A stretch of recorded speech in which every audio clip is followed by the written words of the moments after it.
세상의 이야기를 이야기합니다. 스토리버킷 지금 시작합니다.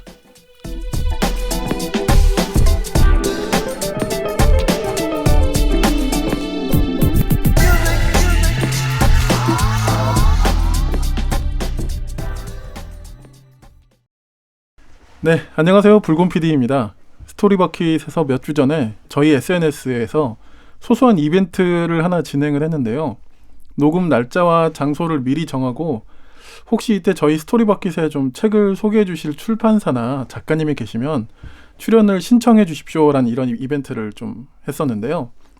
감사하게도 이제 한 출판사에서 응해 주셔서 오늘 이 녹음이 성사되었습니다. 바로 그 이소노미아라는 출판사인데요. 처음에는 이제 출판사 대표님이 직접 나오셔서 책을 소개하실까도 하셨는데 이제 오늘 소개해드릴 책은 저자분이 좀 직접 소개해 주시는 게 훨씬 더 유익일 것 같다고 하시면서 대표님께서 저희 또 작가님을 또 이렇게 섭외해 주셨습니다.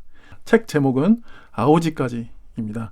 그래서 이렇게 오늘 이 책의 저자님을 모시게 되었는데요. 저도 미리 이 책을 읽었는데 일단 너무 재미있었고요. 청소년 시절 이제 탈북해 오시는 과정부터 한국에서 정착하시면서 꿈을 키우고 그 꿈을 향해서 조금씩 앞으로 나아가는 작가님의 모습에 무척 인상적이었습니다. 자세한 이야기는 작가님과 함께 나눠보도록 하겠습니다. 그럼 소개해드릴게요. 아오지까지를 쓰신 조경일 작가님을 모셨습니다. 안녕하세요. 예, 안녕하세요. 조경일입니다. 네, 작가님 안녕하세요. 반갑습니다. 네, 반갑습니다. 저희 스토리버킷 팟캐스트 청취자분들께 인사 말씀 한번 부탁드리겠습니다. 네, 안녕하세요. 스토리버킷 청취자분들 반갑습니다. 저는 조경일입니다. 방금 소개받은 대로 이제 아오지까지라는 책을 작년 12월 15일자에 출간을 했고요. 오늘 이렇게 좋은 기회가 주어져서 또 출연을 해서 또 제 이야기를 청취자분들과 나눌 수 있게 돼서 너무 감사하게 생각했습니다. 반갑습니다. 네, 감사합니다. 또 이렇게 나와주셔가지고 너무 감사드리고 이게 뭐 아마 좀 그 이소노미아 출판사 대표님께 좀 이야기를 들으셨겠지만 네. 아까 이제 제가 말씀드린 대로 SNS에 이제 좀 그런 이벤트를 해본 거죠. 사실 저희가 그렇게 네. 큰 팟캐스트는 아닌데 네. 그래도 이제 이 취지는 사실 저희가 이런 작은 팟캐스트를 하는데도 불구하고 예. 가끔 이제 작은 출판사나 좀 책 홍보한다는 게 좀 만만치 않은 일이다 보니까 그렇죠. 예. 이제 그래서 자사 출판사의 그 책을 노출시키는 게 사실 좀 어려운 일이거든요. 네네. 근데 저희는 사실 그렇게 큰 규모의 팟캐스트도 아닌데 그래도 가끔 저희한테 이렇게 메일을 주셔서 출판사들이 좀 우리 책을 그냥 좀 가볍게라도 네네. 소개해 줄 수 있겠냐 이런 문의 메일이 가끔이지만 꽤 오거든요. 네네. 그래서 차라리 우리가 그럼 먼저 이렇게 한번 역제안을 드려서 한번 이렇게 같이 콜라보를 좀 해보면 어떨까. 네네. 네. 사실 얼마나 큰 홍보 효과가 될지는 이제 뭐 거의 알 수는 없지만 근데 그래도 또 들어주시는 분들이 네. 또 조금은 계셔서 네. 오늘 이런 자리를 좀 마련했고 또 흔쾌히 나와주셔가지고요. 예. 너무 감사드립니다. 감사합니다. 네. 저희가 선정이 됐으니까 나올 수 있었던 것 같은데 영광입니다. 아닙니다. 네. 이렇게 와주셔서 너무 감사드리고 이제 소개를 통해서 대충 이제 지금 들으셨겠지만 이제 저희 작가님의 이제 저희 일반적인 한국 국민과 이제 조금 이력이 좀 아무래도 좀 네. 다르시고 이제 17세 나이 때 이제 네. 탈북을 하셔서 이제 지금까지 예. 한국에서 쭉 살아오셨는데 그 이야기들을 이제 예. 뭐 제가 볼 때는 상당히 압축해서 이제 네, 맞습니다. 적어주신 것 같고요. 네. 제목은 아까 말씀드렸지만 아오지까지라는 책을 작년 12월이니까 나온 지 얼마 그래도 안 된 이제 따끈따끈한 한 6개월 안 채 안 됐네요. 네, 맞습니다. 그래서 저도 이제 읽어보니까 좀 감명 깊은 것도 있고 네. 이따가 저희가 또 그런 이야기 많이 나누겠지만 그러니까 작가님이 가장 많이 경험하셨을 것 같고 네. 사실 한국에 사는 사람들이 탈북민 분들에 대한 그런 편견이나 네. 고정관념들이 고정관념들이 좀 워낙 많다 보니까 그렇죠. 네, 그런 여러 어려움들이나 그런 것들도 있으셨을 것 같은데 네. 저도 사실 알게 모르게 당연히 그런 게 있었을 것 같고 네. 네, 분명히 있었고 근데 책을 읽어보니까 역시 제가 가지고 있는 그런 생각과 많이 네. 다르고 역시 네, 그래서 잘 모르시는 분들께 이런 현실에 대해 탈북민 분들의 현실 또 이곳에서 한국에서 살아가시는 일상이나 또 직업적인 부분들 하여튼 여러 가지 측면에서 네. 좀 좋은 이야기인 것 같아서 음. 네 어쨌든 이렇게 오늘 좀 좋은 시간 네. 되지 않을까 청취자분들도 재밌게 들어주시지 않을까 네, 생각이 듭니다. 네, 감사합니다. 그러면 제가 먼저 그 조경일 작가님 소개부터 좀 네. 간략하게 드리겠습니다. 책에 나온 프로필을 제가 그대로 한번 소개해 드릴게요. 3번에 걸친 탈북 끝에 17에 대한민국 국민이 되고 나서 약자를 돕고 통일에 기여하는 인생을 살고 있다. 성균관 대학교 정치외교학과를 졸업하고 다양한 여정을 거친 후 김영춘 전 국회 사무총장 비서를 역임했다. 현재는 민주평화통일자문회의 자문위원, 통일코리아 협동조합 이사, 뉴코리아 네트워크 팀장, 한평정책연구소 연구위원, 그리고 사단법인 비욘드 더 바운더리 운영위원으로 활동하면서 대립과 갈등의 벽을 어떻게 하면 줄일 수 있을까 줄곧 생각한다 라고 이렇게 책에 되어 있는 소개 그대로 말씀을 드렸는데요. 일단 책이 너무 재밌고요. 네. 네, 진짜 한 자리에서 저는 거의 다 읽어 내려갔거든요. 그래서 이제 처음 쓰신 책이라고 들었는데 네. 지금껏 이제 사실 살아오신 그 인생의 굴곡에 좀 비한다면 굉장히 압축하고 절제해서 쓰신 것 같고 어떤 그 균형을 잡기 위해서 굉장히 노력하신 것 같다는 인상을 제가 좀 받았는데요. 네. 이 책을 쓰시면서 좀 어떤 점을 가장 많이 신경 쓰셨을까요? 그 첫 질문부터 굉장히 저는 예리하게 읽으신 것 같다는 느낌이 드는데 네, 사실 편집 후기에도 좀 적혀 있는 예. 내용이긴 한데 너무 네. 전 동감이 돼가지고요. 예, 네, 맞습니다. 이렇게 했습니다. 그 사실 아마 독자들은 아마 잘 못 느낄 수도 있다는 생각을 하는데 저는 혼자 스스로 책을 쓸 때 이 고민을 사실 굉장히 많이 했습니다. 어떤 부분을 균형적으로 쓰고 또 어떤 부분을 절제하면서 써야 되는 것들이 상당히 좀 있었거든요. 그래서 그런 것들을 쓰려고 좀 노력을 했는데 특히 여러 부분이 있는데 뭐 이런 것도 있습니다. 어쨌든 한국 사회에서 탈북민들의 그 위치가 정치적으로 해석될 수밖에 없기 때문에 그런 부분에 있어서 균형을 좀 잡으려고 노력을 했고요. 그래서 예를 들면 뭐 보수냐 진보냐 그렇게 편가르지 않으려는 노력들을 좀 상당히 좀 많이 했고요. 네. 그리고 또 이런 것도 좀 피하려고 했어요. 북에서 왔다는 그 경험들이 한국에서는 쉽게 상상하기 좀 어렵기도 하거든요. 그렇죠. 예. 하지만 저는 여러분보다 제가 더 힘들게 살았다라는 그런 인상을 주고 싶지 않아서 최대한 그걸 빼려고 했고요. 저는 기본적으로 고통은 상대적이라는 생각을 늘 해왔어요. 그래서 고통은 상대적이다. 예, 네. 그래서 북에서 살았던 사람의 그 고통의 경험과 남에서 살았던 사람의 고통의 경험은 경험만 다를 뿐이지 고통의 그 느낌은 사실은 다 같거든요. 예, 그래서 그런 부분을 좀 피하려고 했고요. 그래서 최대한 제 이야기를 담담하게 독자들이 공감할 수 있는 정도의 범위까지만 쓰자라는 생각을 좀 했고요.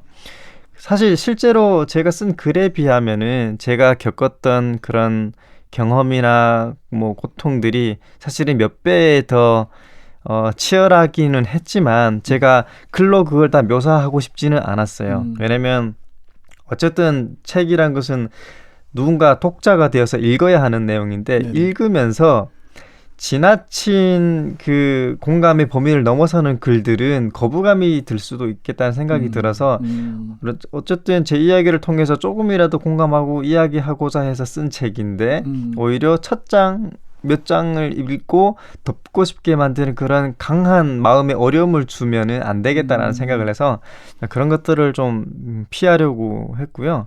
그래서 제 책의 목적은 뭐 나의 이야기를 통해서 독자들과 공감하는 것이지 제가 이렇게 겪은 이야기들을 마치 보따리를 풀듯이 나 이러이러한 삶을 살았어요 하는 건 아니라는 생각을 좀 했거든요. 네네네. 그래서 최대한 절제된 이야기를 통해서 조경일이라는 청년 하지만 탈북이라는 그 정체성을 갖고 있어 한국에서 살아가고 있는 그런 청년의 이야기를 통해서 우리 사회의 다른 모습을 또 한번 보여주고 싶었다라는 생각이 좀 들어요. 그래서 진짜로 그 최대한의 그 절제된 그 균형과 글이 상당히 많이 필요했어요. 저도 어쩔 수 없이 정치적인 선택에 따라서 정치 성향에 따라서 항상 살고 생각을 해오지만 글에서는 그러진 않아야겠다라는 생각을 좀 많이 했고요. 그래서 뭐 나는 지나온 삶을 뭐 힘들었다 이 한마디면 충분하다고 생각을 해요. 그래서 불필요한 뭐 수시거나 그런 군더더기들을 최대한 많이 좀 뺐고요. 그리고 제 책은 무엇보다도 고발서가 아니에요. 북한 사회는 이런 사회예요. 이렇게 나쁜 사회예요. 맞아요. 예, 그렇게 읽히지 않았어요. 이런 네. 고발서는 쓰고 싶지 않았어요. 음. 그런 책들 뭐 많기도 하고 그래서 그냥 거기서 태어난 한 청년이 거기서 어떤 경험을 했고 어떻게 살아왔고 또 한국에서 살아가면서 어떤 것들을 느꼈고 이런 것들을 그냥 퍼즐 한 조각의 이야기다라는 심정으로 최대한 써서 독자분들께서 아 이런 청년이 이렇게 살아왔구나를 통해서 북한 사회의 그 한 모습을 이렇게 엿볼 수 있는 정도면 나는 족하겠다 그런 생각을 좀 하면서 썼습니다. 네. 예. 근데 이제 정말 방금 이 어떤 출판 취지와 어떤 의도도 굉장히 담백하게 이야기해 주셨지만 저는 의외로 이런 일들이 쉽지 않다고 생각하거든요. 특히 자기 경험을 직접 풀어서 써야 하는 그런 어떤 집필의 과정이 네. 조금만 가도 그러니까 어떻게 보면 좀 진짜 극도의 절제를 좀 해야 되잖아요. 예를 네. 들어서 그런 탈북의 과정들을 적어주시긴 했지만 네. 진짜 디테일하게 안 들어가시더라고요. 네. 예를 들어서 뭐 수용소에서 며칠간 어느 캄보디아 뭐 그런 감옥 같은 곳에서 네. 며칠을 있었다 이런 이야기도 하셨는데 네. 그냥 며칠을 있었다라고만 하시고 그의 디테일을 그냥 넘어가시잖아요. 네. 네. 근데 또 우리가 모두 사람이니까 네. 자기 이야기를 하다 보면 네. 또 남들에게 또 그런 걸 좀 맞아요. 할 그런 마음이 좀 있을 수 있잖아요. 그렇죠. 네. 저도 그런 걸 사실 느꼈는데 네네네.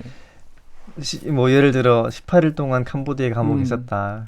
근데 그때 그 삶을 그 18일 동안의 생활을 사실은 묘사할 글들은 사실 엄청 많거든요. 그러실 것 같아요. 근데 뭐 책의 분량도 있겠지만 제 목적이 그런 것도 아니기 때문에 저는 충분히 그 정도면은 독자분들께서 다 생각을 하실 거라고 생각을 하고 그 정도면 공감하실 거라 생각했고요. 저도 알아요. 이게 어쨌든 탈북 스토리라는 것들이 좀 어찌 보면 한국사에서 희귀한 스토리이기 때문에 소비의 그 가치가 충분히 있어요. 예, 근데 저는 제 일의 목적이 그거였어요. 그걸 피하자 이거였어요. 저는 그 제 스토리가 단순히 소비되게 하고 싶다는 생각은 없었어요. 물론 뭐 인기를 위해서 잘 팔리게 쓸 수도 있었어요. 아마 조금 더 자극적으로 쓰면은 물론 뭐 삶 그대로가 자극적인 표현이 막 정확하기도 해요. 하지만 그걸 그대로 쓰면은 뭐 이야기가 뭐 조금 더 팔릴 수도 있겠고 여러 가지가 뭐 득이 되는 부분이 아마 있을 거예요. 하지만 제가 궁극적으로 제 이야기를 하고 싶었던 거는 그게 아니었기 때문에 그냥 평범한 사람들이 공감할 수 있는 이야기 정도로 내 이야기를 한번 풀어보자. 요렇게 좀 많이 썼던 것 같습니다. 그러니까 그런 것 같습니다.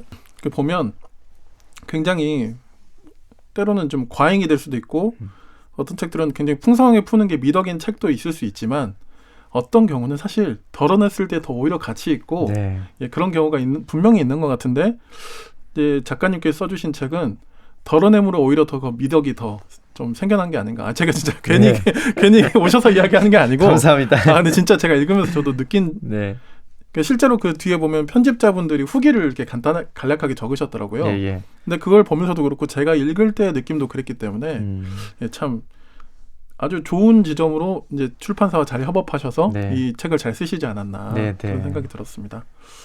3번에 걸친 탈북 끝에 이제 17살의 나이 때 이제 한국에 오셨잖아요. 그 과정에 읽는 사실 굉장히 압축적으로 적으셨음에도 불구하고 읽으면서 좀 고통스러운 부분도 분명히 느껴졌고요. 진짜 사실 극적인 순간도 많으셨더라고요. 시간이 많으면 사실 작가님의 목소리로 이런 걸 좀 들어보는 것도 참 의미가 있겠지만 근데 또 그 과정들을 어쨌든 책에 잘 정리해 주셨기 때문에 오늘 들으시는 이제 저희 청취자분들께서는 궁금하시다면 이제 꼭 책을 통해서 한번 그냥 읽어봐 주시는 걸로 오늘은 저희가 이 녹음을 좀 그렇게 진행해 볼까 하고요. 저는 이제 한 가지는 좀 여쭤보고 싶더라고요. 근데 처음 이제 다 그 과정들을 거치고 인천공항에 딱 도착하셨을 때 비로소 좀 약간 안도감 같은 것도 굉장히 크셨을 것 같고 그간에 막 힘들었던 순간들이 막 스쳐 지나가셨을 것 같은데 그 이야기만 한번 좀 들려주시면 어떨까요? 네, 저희가 캄보디아에서 비행기를 탔어요. 그때 좀 저녁쯤에 탔는데 비행기를 타고 제 인생의 처음 비행기를 타는 거였죠. 비행기를 타고 이렇게 한 몇 시간, 한 6시간, 7시간 쭉 넘어서 왔는데 그 한국 인천공항 상공에 이렇게 도착을 하니까 비행기가 여전히 하늘에 떠 있긴 하지만 인천공항이 내려다 보이잖아요, 불빛이. 근데 그렇죠. 굉장히 환하더라고요. 그 높은 상공에서 봤는데도 인천공항이 그렇게 환한 거 보면서 되게 되게 느낌이 그냥 참 밝다. 이 정도였고요. 그래서 비행기 바퀴가 이제 활주로에 닿는 순간, 그러니까 랜딩할 때 그때 굉장히 좀 느낌이 이상했어요. 왜냐면 그 바퀴가 땅에 닿을 때 일단은 살짝 흔들리잖아요. 그렇죠. 흔들리면서 뭔가 내 몸도 흔들리지만 그냥 내 몸은 당연히 물리적으로 흔들리기도 하지만 마음이 굉장히 이상한 생각이 좀 많이 들었어요. 그러셨을 예. 것 같아요. 그래서 이제 도착이구나. 이제 도착이구나. 그래서 일단 어머니랑 누나가 너무 보고 싶었어요. 보고 싶었고 그러면서 지나온 그 시간들이 그 제가 몇 개월 정도 그 탈북하는 과정이 굉장히 어려웠는데 근데 진짜 우여곡절이 크셨더라고요, 진짜. 네. 근데 그 어려웠던 시간들이 마치 눈 녹듯이 그래서 사라지는 거예요. 그 제 안도감과 함께 네. 마치 그 무겁게 그 전투복과 그 뭐 방탄조끼 이런 것들 장비가 가득 찬 것들을 입고 있다가 전투가 끝나고 저녁에 그 벗어 던질 때 무거운 게 바닥에 툭 떨어지잖아요. 그렇죠. 그때 몸이 가벼워진 느낌이 있을 거예요. 뭐 그런 느낌 같은 그런 느낌이 좀 있는 거예요. 그래서 긴장이 좀 많이 풀렸던 것 같아요. 그래서 항상 그동안 좀 경직되게, 그러니까 제가 아직까지는 한국 땅이 아니기 때문에 경직되어 있던 것들이 풀리지 않았던 거죠. 근데 그 딱 바퀴가 닿으면서 인천공항에 도착한 순간 이제 더 이상 공안들이 나를 잡으러 오지 않겠구나 하는 그런 안도감 있었고요. 그래서 내려서 승객들이 좀 막 줄 서 있더라고요. 근데 저희는 뭐 국정원 직원들 따라 그 뭐 다른 길로 이렇게 싹 들어갔거든요. 그래서 무사 통과하고 지나가서 이제 버스 타고 그 국정원 그 신문센터까지 쭉 가는 길이 인천 영종도에서 영등포까지 버스가 가는 길이거든요. 그때도 한 40분 걸리는데 버스 창밖에 제가 이렇게 앉아 있었거든요. 창가 쪽 좌석에. 근데 빌딩들이 굉장히 높은 거예요. 그래서 인천공항에서 오는 내내 느낌을 보면서 참 좋은 곳이구나라는 생각과 함께 내가 무엇을 할 수 있을까 이런 기대들이 좀 많이 부풀어 있었던 것 같아요. 네. 또 어쨌든 청소년기에 그렇죠. 또 이렇게 이곳에 오셨기 때문에 네. 뭔가 진짜 여러 마음이 교체하셨을 것 같다는 네. 생각이 드네요. 책 제목이 제가 좀 나중에 생각해 보니까 아오지에서부터라고 할 수도 있을 것 같은데 아오지까지라고 하신 것이 저는 좀 의미심장하게 다가오더라고요. 네. 그래서 이제 책에서도 이야기해 주시긴 했는데 이제 한국 사람들은 좀 아오지라고 하면 좀 오랫동안 좀 가지고 있었던 묵은 고정관념이 좀 되게 많고 네. 너무 막 피상적인 이야기만 하고 그냥 그치고 마는 게 되게 많잖아요. 네. 그래서 저는 그냥 이렇게 여쭤보고 싶었어요. 그냥 작가님이 경험했던 그 아오지라는 곳, 그냥 작가님의 고향 이야기를 그냥 듣고 싶었거든요. 네. 어떤 곳이었습니까? 네. 저는 지금 가만히 돌아보면서 고향을 가만히 생각을 해봤거든요. 저는 고향을 한마디로 좀 시간이 멈춘 곳이다라는 느낌이 들었어요. 시간이 멈춘 곳. 시간이 멈춘 곳 또는 시계가 필요 없는 곳 그런 느낌이 드는 거예요. 저희 집이 이제 아오지고 바로 뒤가 아오지 탄광이고요. 그 탄광 아무래도 그 언덕 같은 낮은 산이니까 거기 이제 배밭이 있거든요. 그래서 배밭에 올라가서 저희 집 아래쪽으로 쭉 내려다 보면은 논과 밭들이 쭉 있어요. 근데 그 이미지를 가만히 눈 감고 그려봤더니 가끔 뭐 사람이 몇 명씩 가끔 지나가거나 가끔 뭐 소달구지가 지나가거나 굉장히 조용해요. 그냥 정적인 곳이에요. 그래서 마치 뭐 그냥 그림의 한 폭처럼 이렇게 느껴지거든요. 그래서 저기 좀 더 멀리 내다보면은 뭐 학생들과 그 농부들이 뭐 가을거지 하거나 이런 모습들이 보이는데 해가 뜨면은 일어나서 뭐 밭에 김을 매거나 텃밭을 가꾸거나 학교를 가거나 그랬고 저녁에 해가 지면은 밥 먹고 잘 시간이구나. 그 정도의 굉장히 시골 같은 전원 풍경이었던 곳이에요. 그 시간이 멈춘 것 같은 정적인 곳이지만 사람들이 굉장히 치열하게 살아가는, 예, 굉장히 치열하게 자기 삶을 어떻게든 갖고 나가기 위해서 정말 죽을 만큼 일을 하는 사람들이 모습이 있어요. 거기도 치열한 곳이다라는 생각이 들고요. 그게 하나의 제가 아오지에 대한 갖고 있는 이미지이고요.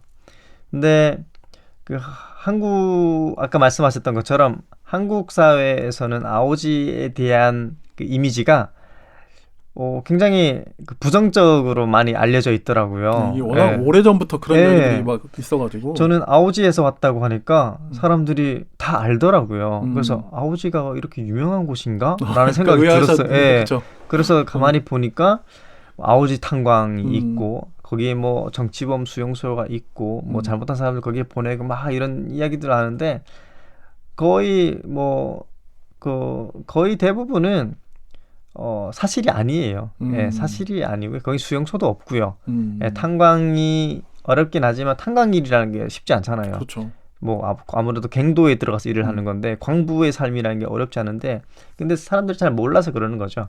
그 아오지라는 곳에 탄광 말고도 그 굉장히 큰 공장들이 여러 개가 있어요.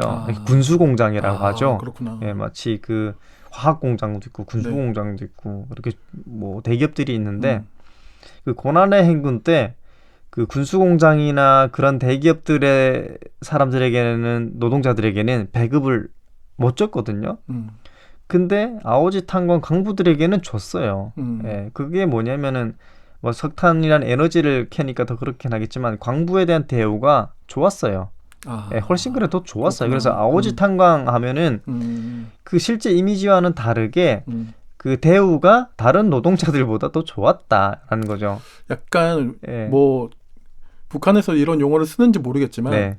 우리식으로 따지면 옛날에 좀 많이 쓰던 단어긴 한데 네. 산업 역군 그렇죠. 같은 그런 느낌이고. 네, 맞습니다. 네, 네, 그러네요. 네. 그렇죠. 산업 역군이. 그래서 실제로 북한에는 광부에 대한 노래도 있어요. 도시의 처녀가 광부에게 시집을 간다라는 그 멋진 노래거든요. 네. 예, 예. 그 정도로 광부에 대한 대우가 좋은데 그렇구나. 한국에 왔더니 잘못하면 아오지 탄광으로 보낸다. 아오지 탄광 아무나 가지 않거든요. 예. 그래서 이런 것들 보면 한국 사회가 참 북한에 대해서 왜곡된 이미지가 많구나 이런 느낌도 좀 들어서 전체적으로 아오지라는 그림이 제게는 제 고향이면서도 동시에 그 잘못된 이미지가 그러니까 바이어스가 많이 낀 네. 고향이구나라는 생각들이 좀 듭니다. 네. 근데 방금 들려주신 이야기는 진짜 저도 전혀 들어보지 못한 네. 그런 이야기였네요. 그리고 이 책을 읽을 때 그런 것도 좀 흥미로웠는데요. 여러 탈북민들이 많이 계시는데, 네. 그러니까 이제 저도 이제 미리 말씀을 드리지만 그분들을 뭐 비난하거나, 네. 그분들이 잘못했다 그런 취지에서 제가 이 말씀을 드리는 건 절대 네. 아니고요. 그 가끔 이제 뭐 TV에도 나오고 이런 분들이 계시다 보면 네. 약간 이제 전문가처럼 이야기하시거나 실제로 네. 전문가들도 계시지만 네.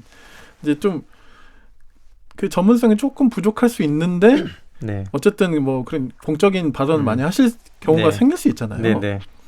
근데 이제 작가님이 그런 이야기를 해주시는데 사실 일반적인 탈북민들 같은 경우면 자기가 사는 지역을 네. 벗어나기가 쉽지 않고 보통은 그렇죠. 자기가 사는 지역에 대해서는 잘 알 수 있으나 뭐 다른 지역 네. 뭐 예를 들어서 우리도 평양의 소식은 뭐 TV로 보거나 네. 뭐 이렇게 들을 뿐이지 잘 네. 모르는 게 많다라는 그런 이야기 해주시면서 뭐 너무 그래서 과잉으로 그걸 할 필요도 없고 그냥 있는 그대로 우리가 이야기를 하면 된다 그런 이야기를 해주신 대목이 제가 기억이 나거든요. 네, 맞아요. 네. 그 사실 굉장히 중요한 거예요. 왜 그러냐면은 북한이라는 땅은 한국 사회에서는 미지의 세계거든요. 그렇죠. 예, 그렇다 보니까 카더라라는 게 많아요. 예, 북한이 이렇다더라. 근데 그게 가장 크게 작용하는 게 거기서 살다 온 사람 이야기하면 그게 팩트로 사실로 받아들여지거든요. 근데 이런 거죠.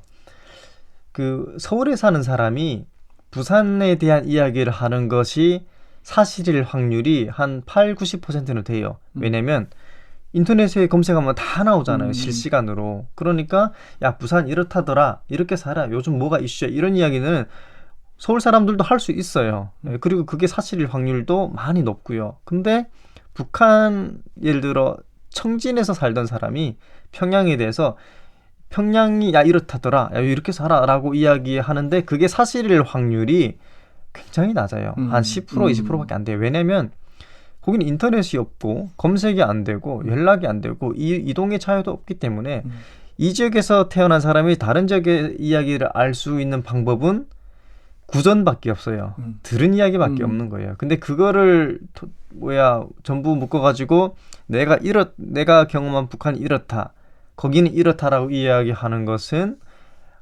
왜곡일 확률이 굉장히 높아요. 예, 뭐 어떤 부분은 사실이어도 그건 들은 이야기밖에 안 되는 거예요. 그러니까 북한이라는 체제를 그렇게 이해해야 되는데, 근데 그래서 많은 탈북민들이 한국에 와서 북한을 간증을 해요.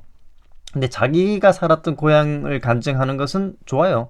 예. 그리고 심지어 같은 고향에서 살다 온 사람들도 경험치가 달라요. 예.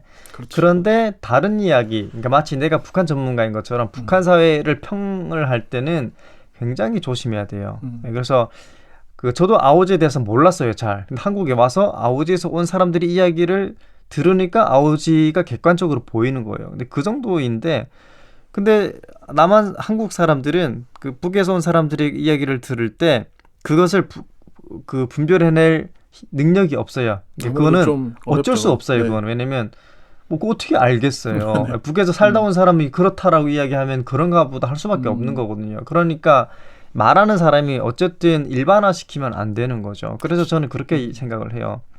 저는 북에서 왔으면은 저는 그냥 퍼즐 한 조각인 거예요.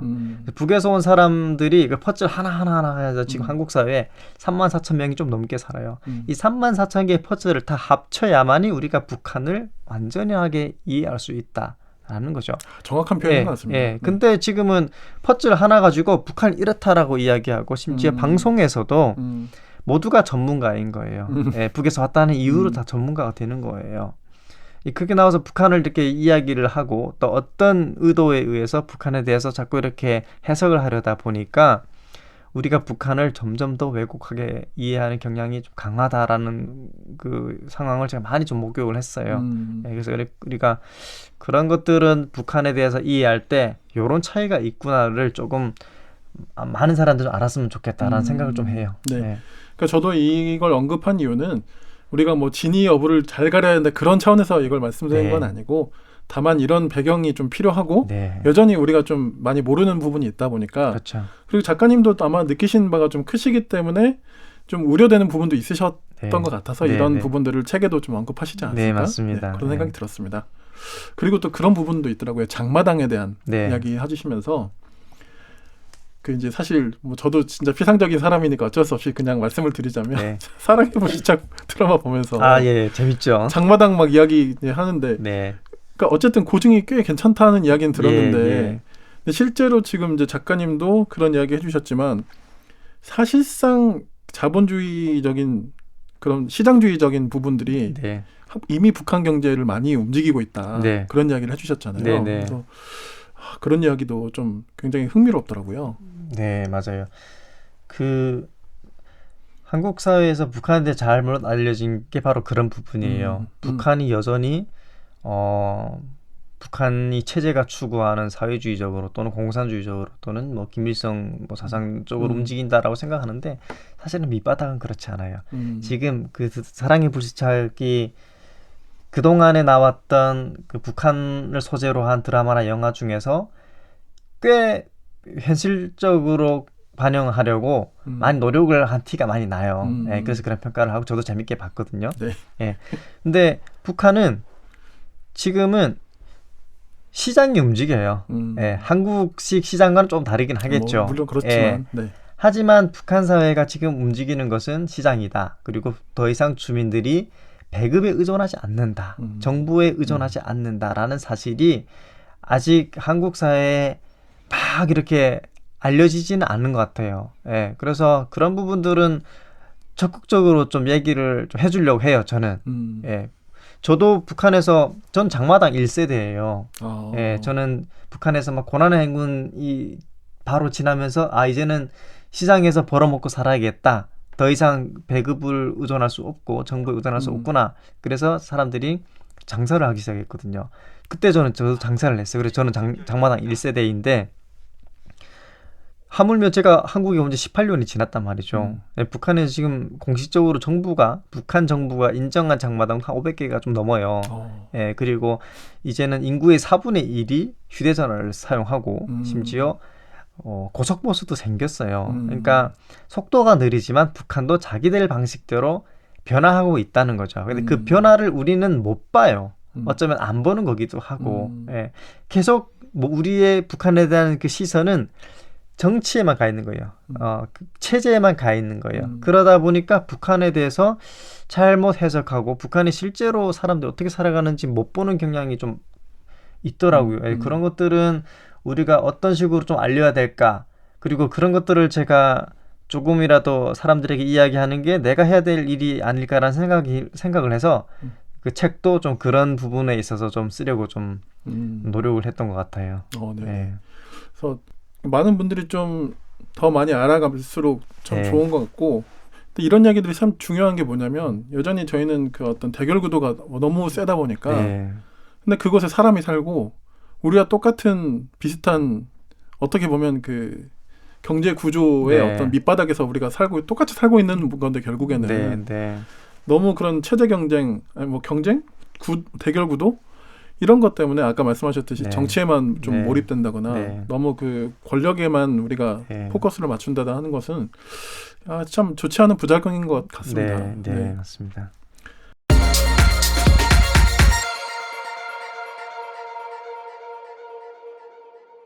이제 그 모든 탈북민분들이 이제 한국에 이제 오시면 네. 국정원 조사를 이제 마치고 하나원이라는 곳에 이제서 한 3개월 정도 한국 정착을 위한 여러 가지 교육을 받는다고 하시더라고요. 네, 맞습니다. 그래서 이제 작가님도 당연히 이 과정을 이제 거치셨고 책에서도 이야기를 해주셨는데 이제 그 기사를 이제 제가 좀 어쨌든 요걸 좀 오늘 녹음을 준비하면서 이제 네. 기사를 좀 네. 작가님에 대한 어떤 이런 걸 좀 알아보고 싶어서 이제 검색해 보니까 꽤 매체에 글을 많이 네.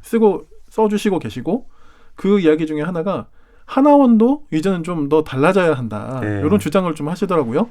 그래서 이 하나원에 대한 작가님의 어떤 간단한 뭐 경험 이야기나 그리고 또 작가님이 생각하시는 네. 그런 방향성 네. 이런 걸 좀 한번 이야기해 주시면 어떨까요?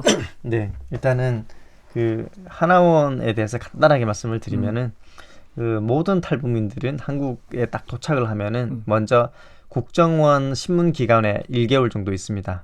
예, 거기서 이제 뭐 간첩인지 아닌지 뭐 판별을 해야 되니까 네. 예, 그래 신분 검증을 하고 나서 검증이 완료되면은 하나원으로 이동을 해요. 하나원은 뭐 시기 때마다 살짝 뭐 기간의 차이가 있었지만 어쨌든 3개월이었거든요. 3개월 동안 한국 사회의 기본 민주주의가 무엇인지, 투표는 어떻게 하는지, 한국 사회는 뭐가 있는지 모르니까 그런 것들에 대해서 기본적인 교육을 하는 곳이에요. 저는 거기서 2개월 정도 있었어요. 왜냐면 제 가족이 먼저 한국에 나와 있으면은 이미 검증됐기 때문에 조기 퇴소라는 게 가능해요. 특히 미성년자들은. 네. 네, 그래서 저는 2개월 살고 조기 퇴소를 했는데 그 전체적으로 탈북민들이 하나원에 대해서 불만들이 꽤 있어요. 예, 일단 하나원에서 3개월 동안 교육을 받고 퇴소를 하면은 이제 영구임대 주택에 들어가요. 영구임대 주택이 제공이 되니까 거기 들어가면은 그때부터는 모든 의사결정을 모든 선택을 개인이 스스로가 해야 돼요. 그러니까 앞으로 무엇을 그렇죠. 해야 될지 무슨 일을 할 수 있을지 어디 가서 뭘 찾아야 되는지 다 개인이 결정을 해야 되는 거예요. 그러니까 이게 한국에 오자마자 어려움을 느끼는 게 아니라 하나원 퇴소 이후에 어려움을 느껴요. 그러니까 맨 땅에 헤딩이라는 이제 생각이 드는 거예요. 이제 뭐 하지? 갑자기 모든 의사결정을 내가 해야 되니까 하나원에서는 그렇지 않거든요.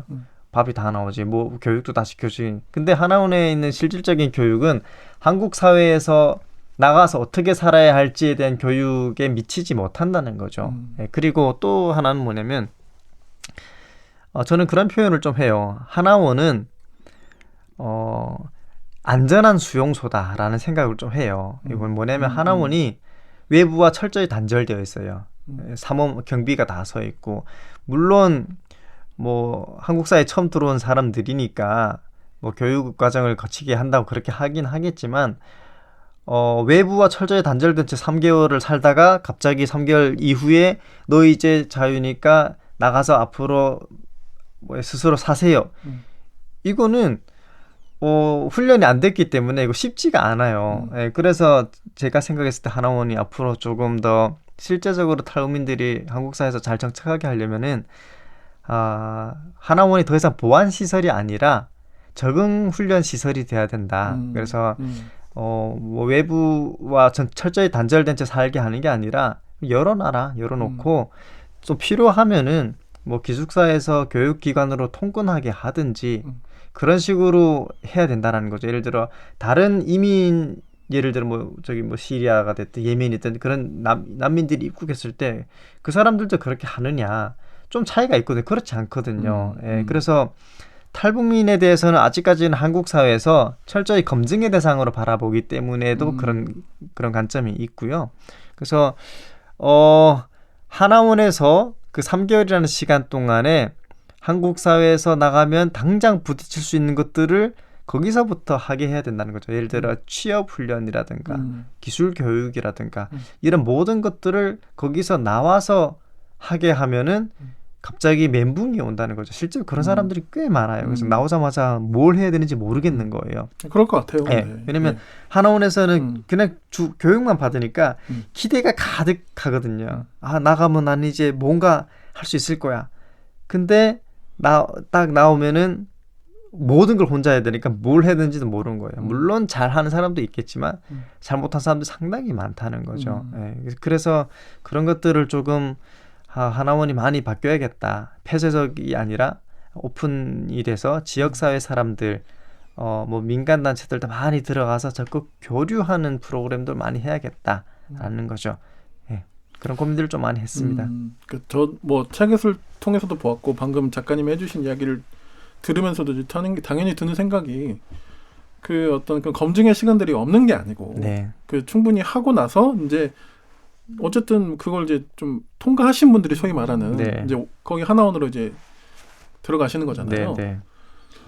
결국에는 우리가 이제 그러니까 이제 이게 사실 보수적인 좀 여전히 네. 그런 관점을 가지고 계신 네. 그런 분들의 경우 좀 안 좋은 이야기도 사실 많이 하시겠죠. 많죠. 뭐 현실이 그렇다 보니까 예, 그렇죠. 이런 것에 왜 예산을 더 많이 써야 되냐 네. 이제 그런 것부터 시작해서 네. 아마 이제 그런 이렇게 적대적인 생각을 여전히 가지시는 분들이 많아서 참 안타깝지만 근데 뭐 너무 당연하게 생각해 보면 아까 이제 난민 이야기를 되게 잘해주신 것 같아요. 그 정도 지위에 준해서 그냥 어쨌든 이분들이 여기 오셔서 이제 잘 사시는 게 정말 중요한 거고 그렇죠. 저희가 같이 어쨌든 살아야 하는데 네. 좀 그런 관점으로 우리가 좀 사회가 더 바뀌어야 하는데 그렇죠. 그런 부분들이 좀 아쉬운 것 같네요. 그 네. 부분들을 말씀해 주신 것 같고 네네. 그러니까 이거는 저희가 사실 경험해 볼 일이 없는 이 문제다 보니까 그렇죠. 결국에는 이미 먼저 경험하신 작가님 네. 같은 분들이 네.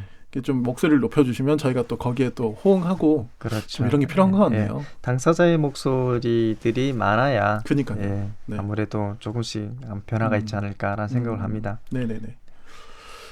그 이제 탈북하셨을 당시의 나이에 비해서 좀 아무래도 좀 그 여러 가지 좀 그 어려움이 있으시다 보니까 받아오신 교육이 이제 그 17살 나이에는 좀 미치지 못하셨던 네. 거잖아요. 네. 그래서 어쩔 수 없이 좀 검정고시를 이제 선택하시게 됐고 했는데 이제 그 과정 속에서 이제 어떤 꿈을 가지게 되는 그런 과정이 네. 또 인상적이었습니다. 네.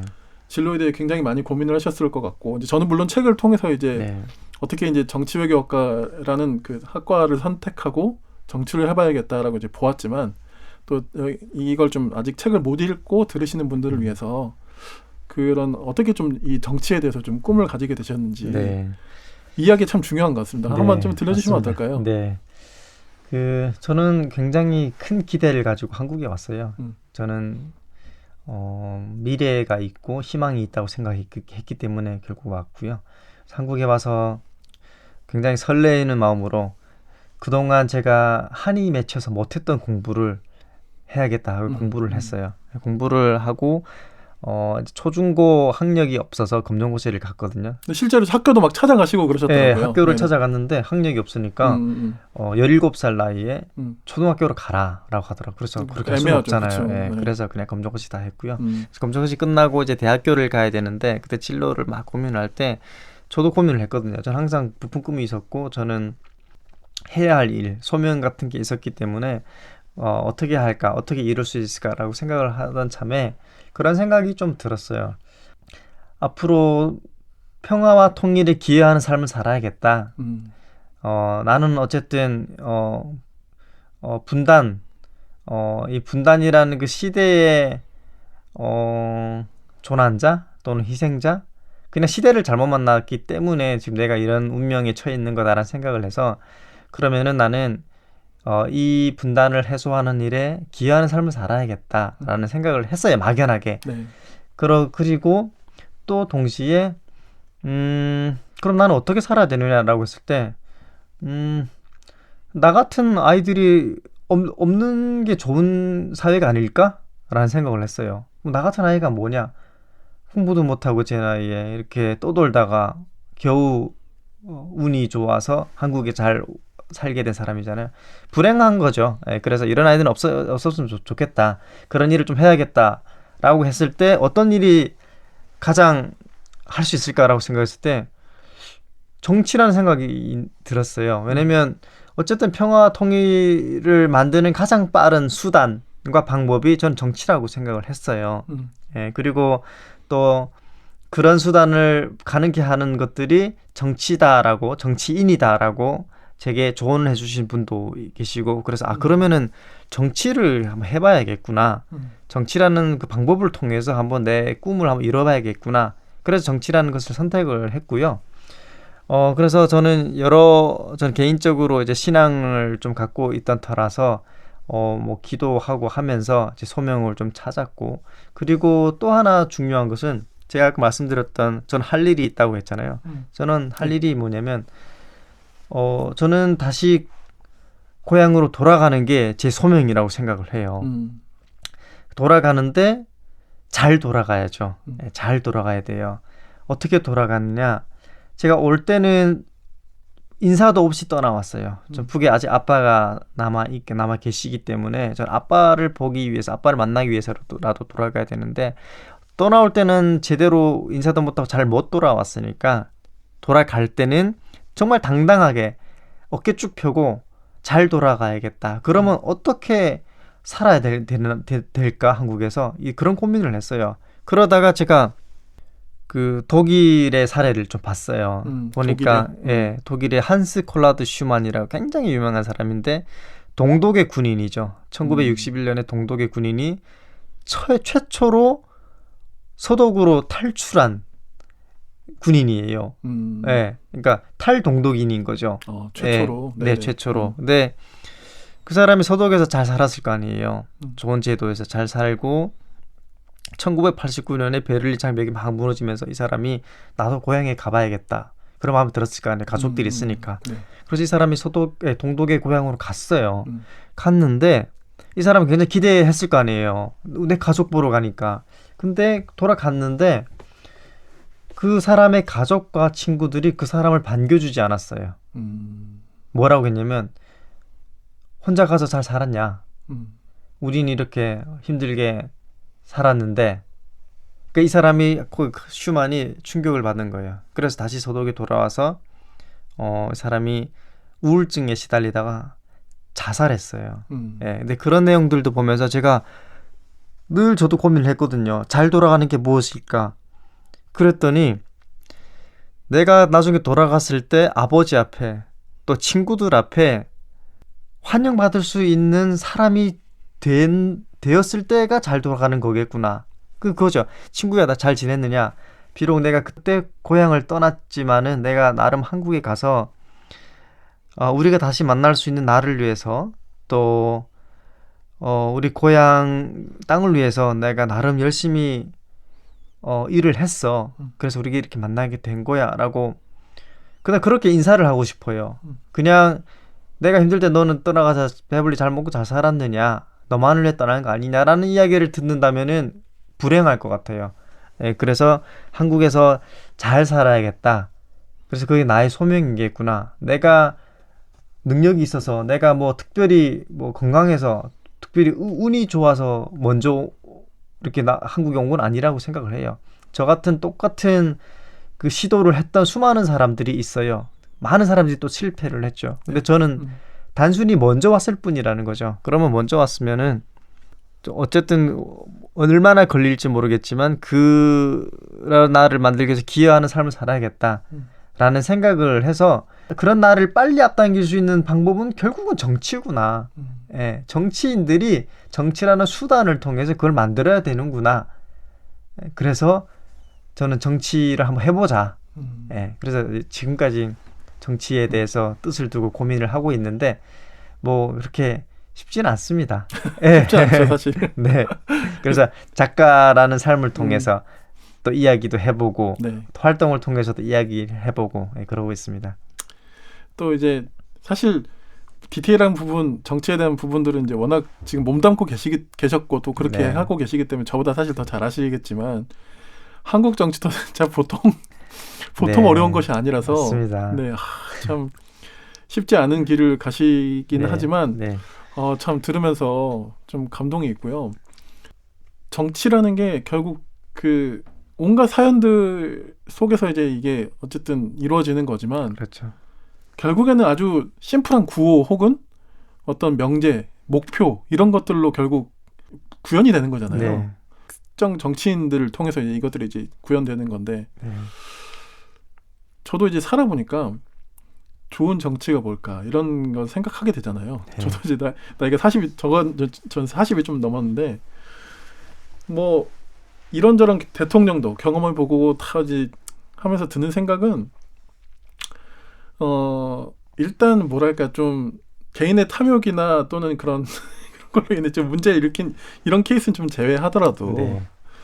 좀 그냥 너무 큰 명제만 이야기한다거나 어떤 뭐랄까요? 그게 뭐라고 해야 되지? 명분?